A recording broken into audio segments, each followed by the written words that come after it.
Salut tout le monde, c'est Raito, on se retrouve pour la review du chapitre 143 de Fairy Tail, la quête de 100 ans. Et franchement, le chapitre est excellent. On a le combat God Serena contre Jelal. Et franchement, ça fait trop plaisir. En tout cas, n'hésitez pas à liker et à vous abonner si vous aimez Fairy Tail. Ici, on en parle à chaque chapitre et de toute façon, quand l'anime va sortir, on en parlera aussi. Et c'est parti pour la review. Bon, alors déjà, au niveau des combats, on va avoir Athéna contre Athéna 2. Jusque-là, c'est logique. Athéna qui va justement réussir à créer un effet de lumière tout simplement, ou même créer un rayon de lumière qui va éblouir tout le monde. Et Natsu va en profiter pour détruire l'épée de Duke et donc sauver Wendy. Et donc, on a ces deux combats là qui sont en train de se préparer avec d'un côté Athéna contre Athéna 2, donc combat qui devrait être très sympa, et d'un autre côté on a Duke contre Natsu, donc très intéressant. Finalement c'est bien Natsu qui affrontera Duke, et donc voilà au niveau de ces combats là. Sinon on a également Rogue qui va débarquer à la guilde de Gold Hall, sauf que il n'y a rien en fait à part des poupées, donc je sais pas comment il va pouvoir intervenir dans la suite, voilà, parce que pour l'instant je suis pas sûr qu'il puisse rejoindre le monde créé justement avec l'alchimie.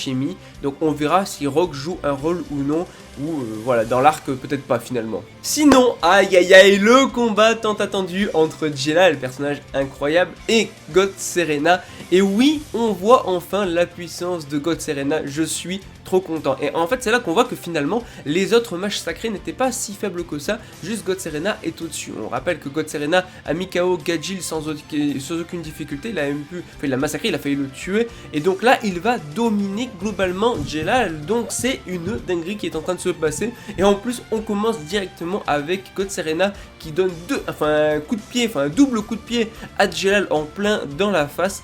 Et il va balancer littéralement plusieurs de ses techniques de chasseur de dragons, puisqu'il va utiliser la destruction terrestre du dragon des cavernes, les flammes du purgatoire, du dragon du purgatoire, le cercle d'eau du dragon de Neptune. Bref, en gros il va bombarder les attaques sur Jelal qui va quand même réussir globalement à s'en sortir, et c'est énorme parce que Jelal nous fait une météore, et météore du coup il va foncer sur God Serena, et là t'as God Serena qui va faire une masterclass, il va choper littéralement Jelal, il va le balancer dans le sol, et quand je dis dans le sol, c'est vraiment dans le sol. Jelal il va littéralement, limite, en balançant Jelal est passé à travers le sol sur plusieurs mètres, vraiment, il a creusé un cratère juste en lançant Jelal, God Serena. Ça montre la puissance du gars, et c'est pas tout, parce qu'en plus de ça, il a tout simplement marqué de ces 8 marques de dragons.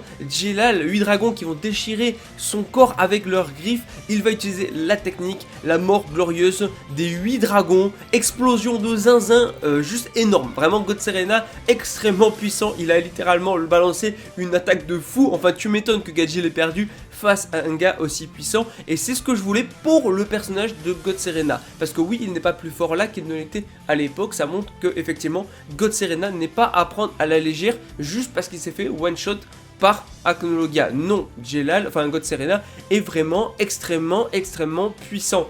Mais il n'a pas réussi à battre Jelal pour autant, puisque en même temps que se prendre l'attaque, là on a un combat entre deux titans, un combat qui est pour le moment est cool, il n'y a pas de one shot, il y a des combats un petit peu de tous les côtés et tout, et franchement qui fait plaisir, puisque Jelal va réagir en utilisant tout simplement l'une de ses techniques les préférés, j'ai envie de dire, c'est le jugement des 7 étoiles, alias Grand Chariot. Il va le balancer sur God Serena, incroyable. Donc franchement, God Serena se rend compte que Jelal est loin d'être faible, qu'il est quand même fort, il dit c'est pas mal et tout, mais il rigole, tu vois, il le prend pas au sérieux. Et en fait, on rappelle que les 7 étoiles te jugent avec Grand Chariot. Et il a combien de dragons ?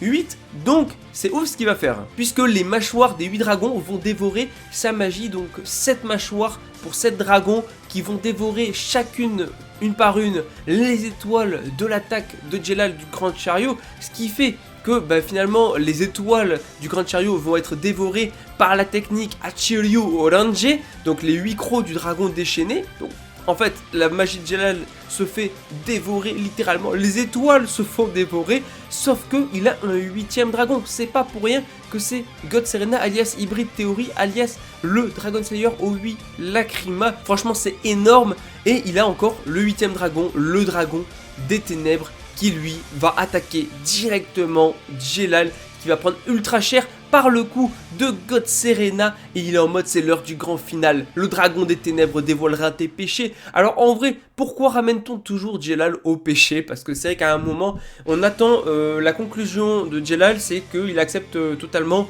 ses péchés, qu'on ne revienne plus sur ses péchés, ça y est, il rejoint Fairy Tail, il finit avec Erza, je sais pas, mais dans tous les cas stop, qu'il pense plus au passé, tout ça, c'est pour moi la conclusion de Jelal. Et ça fait un moment que Jelal est toujours dans ce truc des péchés, qui se pardonnent jamais, tout ça et tout. Et à un moment où j'ai cru que ça y est, on était arrivé à la conclusion, qu'on était passé à autre chose, en fait non. Et c'est dommage, c'est un peu une déception que j'ai par rapport à Jelal, qui j'espère durant la suite de Fairy Tail, la quête de 100 ans, sera réglée, qu'on ne parlera plus des péchés. Après c'est peut-être juste une façon de parler de God Serena, et en fait il n'y aura aucun rapport avec ça dans la suite.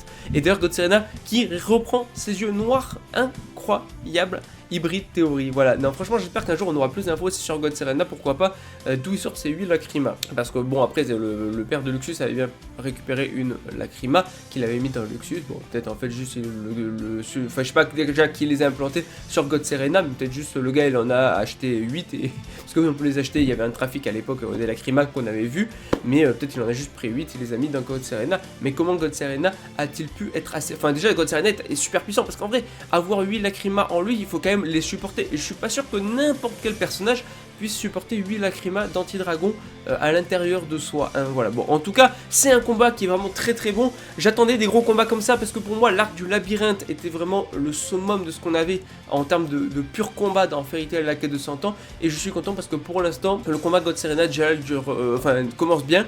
J'espère qu'on aura encore un ou deux chapitres, il n'y a pas de one shot, les deux sont un petit peu blessés, même si Jelal plus que God Serena puisqu'il se retrouve à terre devant God Serena, mais franchement la suite promet du très lourd. Maintenant, est-ce qu'on va continuer sur ce combat là et tout? Est-ce qu'il va recevoir de l'aide, ou bien est-ce qu'on va passer à Erza, ou bien à un autre personnage, je sais pas. Mais franchement je suis content, j'espère que ce combat va durer encore un ou deux chapitres, et franchement je suis trop content de ce qu'on a en animé. J'ai trop hâte de voir ça. Franchement excellent chapitre, très hâte d'être du coup dans 2 semaines pour le chapitre 144.